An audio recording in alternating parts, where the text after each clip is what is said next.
Don't forget, we survived for 200,000 years without being anywhere near the top of the food chain. And our ancient ancestors were able to do that by developing survival instincts. And those survival instincts are still buried in our subconscious today. So when you have a bad feeling about something, like something's wrong here, I don't know what it is, you should listen to that because it might just save your life. Before I get into today's stories, if you're a fan of the strange, dark, and mysterious delivered in story format, then you've come to the right place because that's all we do, and we upload 3, 4, even 5 times every week. So if that's of interest to you, please sneak under the like button's chair and tie their shoelaces together. Also, please subscribe to this channel and turn on all notifications so you don't miss any of our weekly uploads.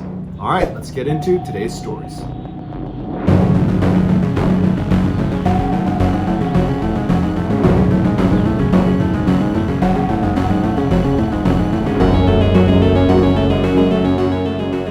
By the summer of 2007, Chris had been working as a park ranger in southeastern Pennsylvania for a number of years, and by and large, he enjoyed his occupation. Some of the time, he got to do what he loved, which was hiking in the forest. And some of the time, it required doing something he hated, which was office work that usually required staying late at night. On one of those late nights, in August of 2007, Chris's boss, Mike, said that he needed to leave the office and go down the access road to this tool shed they had. He needed to get some equipment and bring it back up to the office for some reason, and he said he'd be back in about 15 minutes. As soon as Mike left, Chris decided, you know what, I'm gonna take a break from my work and I'm gonna step outside for a minute. Right in front of the office building was a little staff parking lot, and then about 50 meters beyond that was the edge of this really dense forest where the access road that Mike had just gone down to get to the tool shed basically split right through the middle and went straight out past the office. When Chris stepped outside to take his break, he sat down on the front steps that overlooked that parking lot and the access road, and he was just kind of looking out towards the forest, not thinking about what he was looking at, just kind of mindlessly sitting there, when all of a sudden he just started to feel like someone's watching me. And instinctively, he turned around to look back into the office, as if maybe someone was behind him, but he remembered that he and Mike were the only ones there that night, so no one's going to be behind him. And so he turned back around and he looked out at the parking lot and he didn't see any movement, and he looked down to the edge of the forest, which he could see because the moon was fairly bright that night, so the illumination was pretty good. And there was no movement against the tree line, there was no animals, there was no people, and Mike had not come back yet. So there's nothing going on in front of him, there's nothing going on behind him, but he just could not shake this feeling that someone was watching him.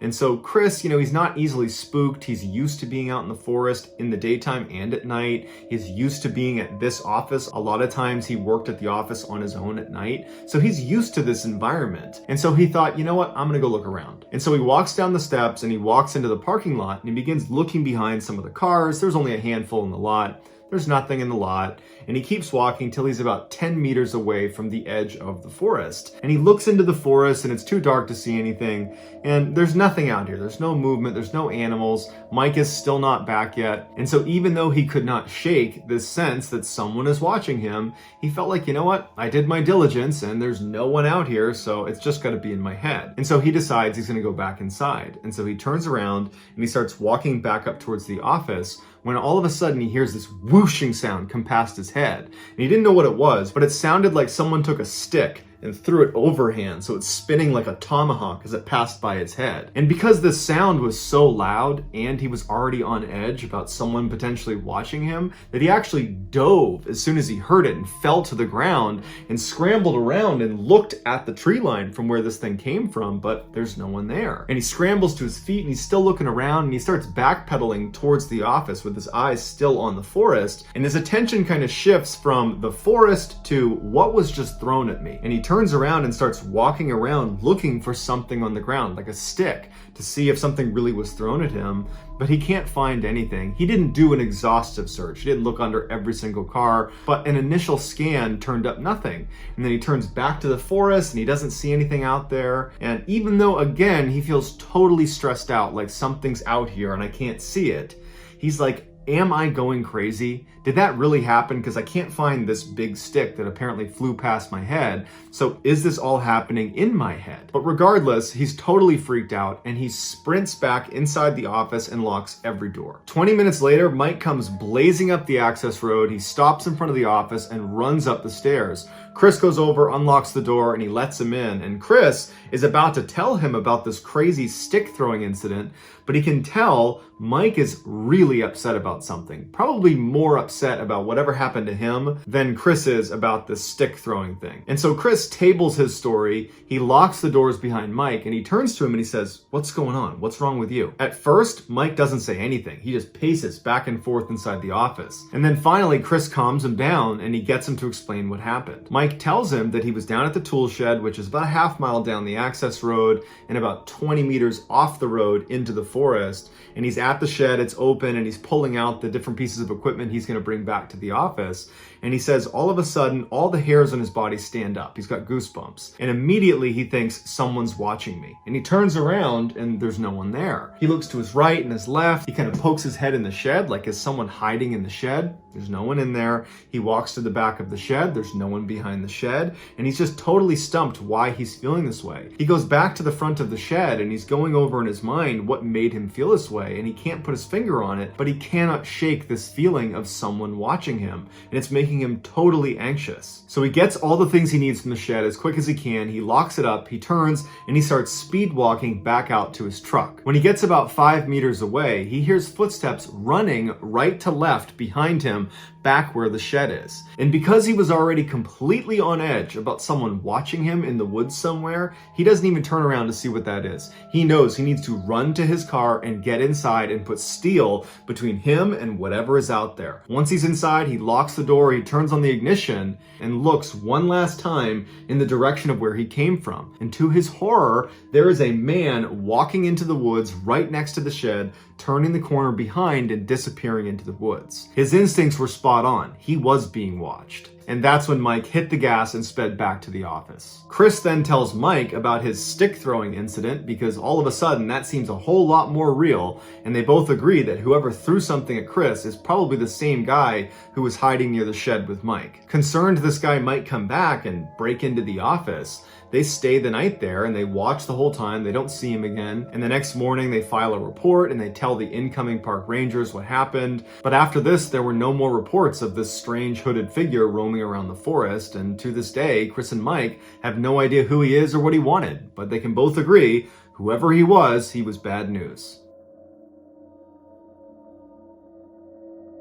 In the summer of 2015, a young man named Paul was on his last day of a 7-day solo backpacking trip through a very remote area in Utah called the Dark Canyon Wilderness. Dark Canyon gets its name from its steep walls that block light in the morning and in the late afternoon. It's an area that's only accessible by foot, and it's not uncommon to go in there and not see another person the whole time you're there. That morning, Paul got up and set off on a day hike that would take him through a very forested area up onto a plateau where he planned to camp out for the night. About a mile into the hike, he found some amazing elk antlers and he decided he wanted to keep them. So he threw them on his backpack and rested them at the top and continued on his hike. But the added 15 pounds of weight proved to be far more exhausting than he was anticipating, and very quickly he blew through all of his water. Even though he was within 1 mile of his final destination, this plateau, he decided to stop because he was so dehydrated, he needed to find water. So he puts his pack down, he puts the elk antlers down, and he starts walking around, and amazingly, he does find some water. Granted, it was kind of a gross puddle of standing water, but he figured, I can boil this and it should be okay. And as he's preparing a fire to boil this standing water, he figures, you know what, if I'm making a fire here, I might as well just make my camp here. So he sets up his tent and then he makes a fire and he's about to start boiling this water when he realizes how dumb he's being. If there's a puddle of standing water right here,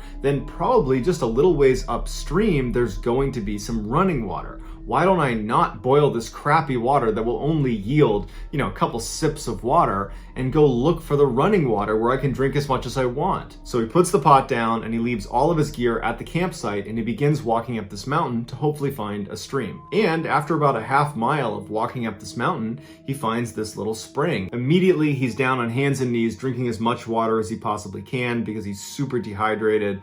And after he's drank for quite a while, he reaches down to his belt where he kept his water bottles, and he realized he left all of his gear, including his water bottles, at camp. So he didn't have a way to collect this water.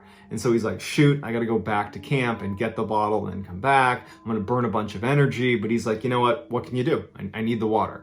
And so he gets up and he turns around and he starts walking back towards his camp. And immediately he starts to feel really anxious as he's walking back. He can't help but feel like someone's behind him watching him. And he kept turning his head thinking he's gonna see someone just over the mountain who's quietly stalking him. And he just could not shake this feeling. And so as he's walking back to camp, every little sound he hears is totally throwing him off. Every little rustling leaf, every little bird overhead, he's totally on edge because he's convinced someone is behind me or someone's over there, someone's watching me. He finally gets back to camp, he gets his water bottles, and he considered not going back to the spring because he didn't want to cover that distance again because of how stressful it just was. But ultimately, he knows he needs the water. So either he's going to sit here for a really long time and boil a bunch of stagnant water, or he can just suck it up, walk to the spring, get some water, come back, and be good. Before he walks up to the spring, he grabs a really big stick to use as a club, and then he walks up. So now he's got some protection. And immediately, as he begins that half-mile trek to the spring,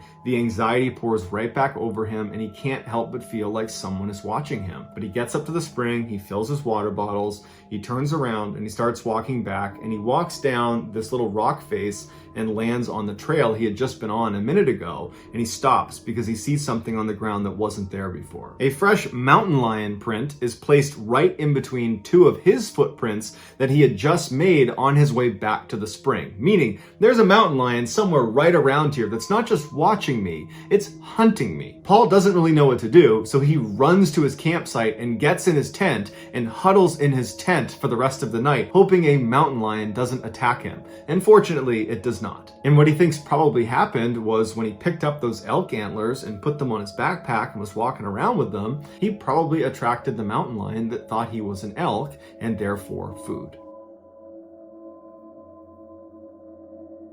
In April of 2020, a 17-year-old named Sam, who was an avid outdoorsman, decided to go on a one-night hike in the Superstition Mountains in Arizona. The mountain's name has a bunch of supposed origins, but the one that's generally accepted is people are afraid of the Superstition Mountains because of all the mysterious deaths that have occurred there. And so because people would avoid these mountains in fear of mysterious death, it became these Superstitious Mountains. But Sam was not superstitious and regularly came out here to go hiking, in particular on this 8-mile loop that went through a canyon. And so this one night overnight he planned on doing was going to be on that 8-mile loop where he'd do 4 miles in, camp out, and then 4 miles back. And he planned to do it with a friend, but his friend at the last minute canceled, and so Sam teetered on not even doing it, but ultimately decided, okay, I'll just do it by myself because I'm very familiar with this area. On the day he was supposed to go do this hike, he had planned on getting there early in the day to have maximum lighting, but due to some unforeseen circumstances and traffic and bad road conditions, he didn't get to the trailhead until 5:45 p.m. that night. Sam knew it was a bad idea to start this hike so late because he was going to run out of daylight. He probably was not going to make it 4 miles to the point where he planned on camping out. But he figured with his good health and fitness, he could probably quickly make his way to the 2 or even 3 mile mark, and there were some suitable campsites there. And so he decided he would kind of risk it and just try to go as fast as he could and use the daylight he had to reach a suitable campsite. But he wasn't able to move as fast as he thought he could, and soon the sun was down and it's totally dark, and he's got his flashlight, but that only is able to shine like 10 feet in front of him. And then at one point he nearly falls off of this rock, and he knows had he fallen, he would have gotten really badly hurt, and he's 15 miles away from the nearest help, and he's in a bad cell phone service area, and the roads getting out here are treacherous. No one knows exactly where he is, and it dawns on him that you've made a pretty bad choice, and you should stop right now and make camp here and not try to risk it any further. And so as it happened, where he was, there was this forest right nearby, and he could see there was a clearing about 30 feet off the path when he shined his light. And so he walked into that clearing, and he found it was a great spot to make camp. And in fact, on the edge of this clearing was the remnants of a fire pit. It was very old, but it at least showed someone had camped out right here, and they seemed to have made it just fine. So suddenly he was feeling pretty smart, and he felt pretty good about where he was staying for the night. Now, Sam intentionally did not bring a tent. He liked to sleep on a sleeping pad with a sleeping bag over that, and then he would string up a tarp over the top of him in case it rained. And since this clearing was surrounded by a bunch of pine trees, he was able to string up his tarp over the top, and it was perfect. And pretty soon he had a fire going, and then he cracked open a can of beans and he began eating his dinner. And as he was eating, he started to get a sense that something was off, something was not right. He began scanning the tree line as if he was going to find something out of the ordinary, but his visibility was incredibly limited because he was sitting right up against a fire. And if you've ever sat next to a fire in a dark forest, your visibility is like 5 feet in a circle around the fire. You really cannot see beyond that. And his vision was also limited by all the pine trees that encircled his clearing. So he really could only see what was immediately around him, nothing else. And he starts thinking, that's gotta be it. Maybe I'm just nervous because I have no visibility. But as he's rationalizing this kind of bad gut feeling, a rock the size of a marble comes soaring into the campsite and lands at his feet. And he looks down at the rock, and immediately he connects that to that sense of dread he had. And he's looking around a little more aggressively now, but again, his vision is very, very limited. And so for the next 15 minutes, Sam is really aggressively scanning the tree line and listening really intently, and he doesn't hear anything, he doesn't see any more rocks get thrown. And so he begins to rationalize and convince himself that there's nothing wrong here. That feeling I have, oh, don't worry about that. He starts telling himself, I must have kicked a rock. That's what it is. Or maybe a rock fell off a tree. But either way, it's something totally explainable and you got nothing to worry about. And after a little while, he convinced himself and he got into his sleeping bag under his tarp and he went to sleep. A couple of hours later, Sam wakes up and he has that same sense of dread, and now it's back with a vengeance. And he can't hear anything, he can't see anything, but he's definitely feeling like something is wrong. And at that moment, as he's listening really intently and looking really carefully, he hears the sound of rustling leaves. It sounds like someone walking through leaves about 30 or 40 meters away from his campsite.